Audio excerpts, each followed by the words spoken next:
ब्रह्मचर्या निशाचर्या ऋतुचर्या यथोदितम आचारान पुरुषः स्वस्थः सदा तिष्ठति नान्यथा। ऐसा हमारे शास्त्रों में कहा गया है। यानी कि दिनचर्या, रात्रिचर्या और ऋतुचर्या का अगर सम्यक तरीके से पालन किया जाए, जैसे नियम शास्त्रों में बताए हैं, ठीक उसी तरीके से आचार विचार व्यवहार किया जाए तो व्यक्ति स्वस्थ रह सकता है सदा सर्वदा। इसके अलावा स्वस्थ रहने का और कोई तरीका नहीं है। ऋतुचर्या और ऋतु संधि के नियमों का जो सही तरीके से पालन करता है तो वो निश्चित रूप से स्वस्थ रहता है। तो नमस्कार, आज हम बात करने जा रहे हैं शरद ऋतु यानी कि वर्तमान में जो सीजन चल रही है, ऑटम सीजन के बारे में। इस ऋतु में मेनली पित्त दोष का इम्बैलेंस देखा जाता है, पित्त दोष का प्रकोप देखा जाता है और यदि पित्त को बैलेंस ना किया जाए तो पित्तज रोग होने की संभावनाएं रहती है, जैसे कि एलर्जी है, स्किन डिजीजेस है, ब्लड रिलेटेड डिसऑर्डर्स है और या एक्जिमा है। तो इस तरीके की प्रॉब्लम्स इस ऋतु में मेनली देखी जाती है। शरद ऋतु में जो वर्षा ऋतु इससे पहले गई है सीजन, उसमें स्वाभाविक रूप से पित्त का संचय होता है। हमारे शास्त्रों में ऐसा वर्णित किया गया है कि हर एक सीजन में कुछ दोषों का एक्यूमुलेशन होता है, फिर नेक्स्ट सीजन में उनका प्रकोप होता है और उसके बाद वो स्वाभाविक रूप से शांत भी हो जाती है, शमन हो जाता है। तो कुछ जो डिसऑर्डर्स हैं वो पर्टिकुलर सीजन में ही मिलते हैं और जनरली जब हम प्रैक्टिकली भी देखते हैं तो पित्त से रिलेटेड डिसऑर्डर इस सीजन में मेनली मिलते हैं। होता क्या है कि वर्षा ऋतु में जो एक्यूमुलेट हुआ पित्त है वो शरद ऋतु में जब आपकी सन रेज बहुत हाई रहती है, सीधी किरणें हमारी धरती पर पड़ती हैं, उस समय हमारा जो पित्त है वो आप भड़क जाता है एक तरीके से और इसकी वजह से शरीर में पित्तज रोग होते हैं।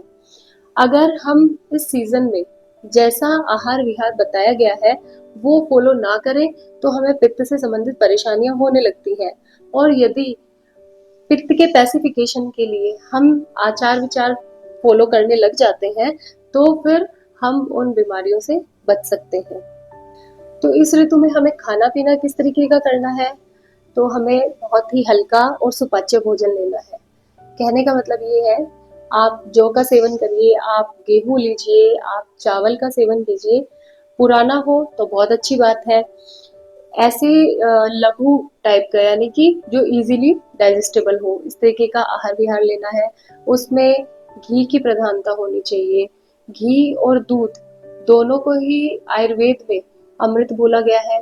साथ ही साथ ये पित्त को पैसिफाई करने का काम करते हैं, पित्त का शमन करने का काम करते हैं। जो बढ़ा हुआ पित्त होता है उसका शमन घी और दूध करते हैं। अब कैसी मतलब हमारी सनातन की व्यवस्था है कि जैसे ही शरद ऋतु का प्रारंभ होता है तो हमारे श्राद्ध पक्ष आते हैं और श्राद्ध पक्ष में हम पितरों के तर्पण के लिए अधिकतर जो भी खान पान बनाया जाता है वो घी और दूध की प्रधानता से ही बनते हैं। मालपुए लीजिए, खीर लीजिए, जलेबी है। तो इस तरीके के आहार विहार जो है वो हमारे पित्त को नेचुरली पैसिफाई करते हैं। साथ ही जब हम देखते हैं कि इस सीजन में जितनी भी वेजिटेबल्स आती हैं, जो सीजनल हमारी सब्जियां हैं, मौसमी सब्जियां हैं, वो भी पित्त का शमन करने वाली आती हैं, जैसे कि परवल, तुरई, लौकी। इस तरीके की सब्जियां क्या करती हैं, हमारे पित्त को बैलेंस करने का काम करती है। पित्त रस वाली सब्जियां इस मौसम में विशेष रूप से लाभकारी रहती हैं, इसलिए उनका सेवन करना चाहिए। जैसे कि परवल है, करेला है, आपकी कच्ची मूली की सब्जी है, तुरई की सब्जी है, लौकी है। ये हमारे लिए बहुत बेनिफिशियल रहती है। फ्रूट्स में सेब, केला, अमरूद है, आंवला है, ये सारे पित्त को शमन करने वाले हैं।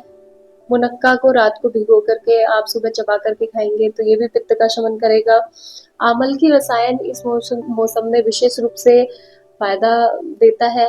साथ ही साथ तिक्त घृत आते हैं, जैसे कि महातिक्त घृत है, पंचतिक्त घृत है।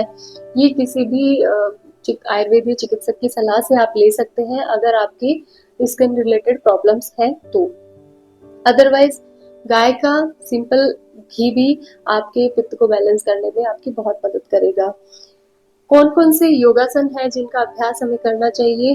तो हमें सूर्य नमस्कार सबसे ज़्यादा हाईली रिकमेंडेड आपके एक्सरसाइजेस में से एक है। सूर्य नमस्कार का अभ्यास हमें इस मौसम में बीमारियों से दूर रखेगा। साथ ही साथ भुजंगासन, ताड़ासन, शशकासन, ये सब आपके लिए फायदेमंद है। कौन सी चीज हमें अवॉइड करनी है? तो बिल्कुल क्लियर सा है, जो भी चीज पित्त को एग्रीवेट करती है ऐसी चीज हमें नहीं लेनी है। जैसे कि हमें तला भुना बिल्कुल नहीं लेना, स्पेशली ऑयली बहुत ज्यादा हो ऐसा खान पान से हमें परहेज करना है। बहुत ज्यादा मिर्च मसाले वाला, बहुत ज्यादा अम्लीय यानी कि खट्टा भोजन है वो हमें नहीं लेना है। इस मौसम में हमें ऐसी चीजों को अवॉइड करना है जो बहुत स्पाइसी हो, बहुत ऑयली हो, बहुत खट्टी हो। ऐसी चीजों से हमें दूर रहना है। साथ ही साथ हमें बहुत ज्यादा धूप में नहीं निकलना चाहिए, क्योंकि शरीर में स्वाभाविक रूप से पित्त बढ़ा हुआ है और धूप उसको बहुत ज्यादा एग्रीवेट कर सकती है। तो धूप में निकलने से जहां तक हो ज्यादा से ज्यादा बचना चाहिए। वाटर इनटेक हमारा बहुत अच्छा होना चाहिए। नारियल पानी हमारे शरीर को इस मौसम में डिहाइड्रेट होने से बचाता है। और आयुर्वेद जो है वो सिर्फ आपके आहार विहार की ही बात नहीं करता, बल्कि मन के अनुशासन की भी बात करता है। क्रोध पर नियंत्रण रखना यानी कि गुस्से पे काबू रखना, कंट्रोल रखना बहुत जरूरी है हमारे शरीर में पित्त दोष का बैलेंस बनाए रखने के लिए। इसलिए डीप ब्रीदिंग एक्सरसाइजेस है, कुछ रिलैक्सेशन थेरेपी जैसे कि शिरोधारा जैसी चीजों को भी ऑप्ट किया जा सकता है। तो हर ऋतु का अपना एक स्वभाव होता है। हमें जरूरी है कि उस ऋतु के स्वभाव को जानना और उस अकॉर्डिंग हमारे खान पान को, हमारी जीवन शैली को बदलना, क्योंकि बदलना प्रकृति का नियम है और अगर हम उसमें बदलाव नहीं करेंगे तो हम बीमारियों की चपेट में आ सकते हैं। इसलिए ऋतुओं के अनुसार आहार विहार का पालन करना, जीवन शैली को ऋतुओं के अनुसार ढालना बहुत जरूरी है स्वस्थ रहने के लिए। तो स्वस्थ रहिए, मस्त रहिए आयुर्वेद के साथ।